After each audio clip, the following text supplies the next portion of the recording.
স্বামী বিবেকানন্দের বাণী ও রচনা থেকে স্বদেশ মন্ত্র। হে ভারত, এই পরানুবাদ, পরানুকরণ, পরমুখাপেক্ষা, এই দাসসুলভ দুর্বলতা, এই ঘৃণিত জঘন্য নিষ্ঠুরতা, এই মাত্র সম্বলে তুমি উচ্চাধিকার লাভ করিবে। এই লজ্জাকর কাপুরুষতা সহায়ে তুমি বীরভোগ্যা স্বাধীনতা লাভ করিবে।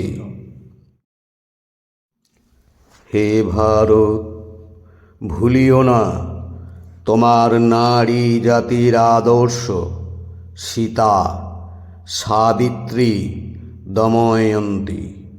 ভুলিও না তোমার উপাস্য উমানাথ, সর্বত্যাগী শঙ্কর। ভুলিও না তোমার বিবাহ, তোমার ধন, তোমার জীবন ইন্দ্রিয় সুখের, নিজের ব্যক্তিগত সুখের জন্য নহে। ভুলিও না তুমি জন্ম হইতেই মায়ের জন্য বলি প্রদত্ত। ভুলিও না তোমার সমাজ সে বিরাট মহামায়ার ছায়া মাত্র।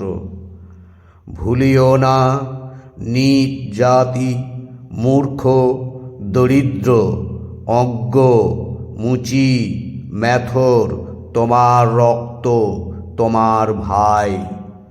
হে বীর, সাহস অবলম্বন করো, সদর্পে বলো, আমি ভারতবাসী, ভারতবাসী আমার ভাই।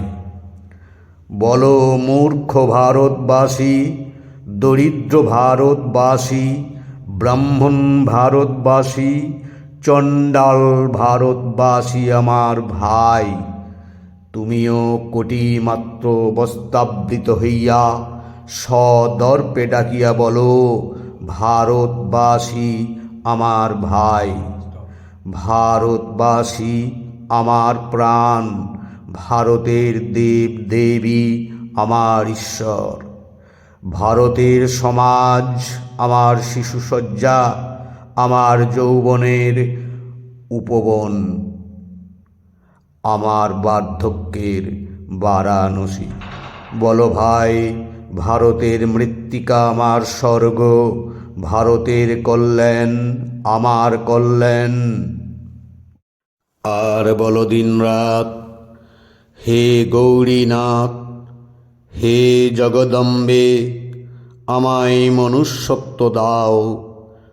মা, আমার দুর্বলতা, কাপুরুষতা দূর করো, আমায় মানুষ করো।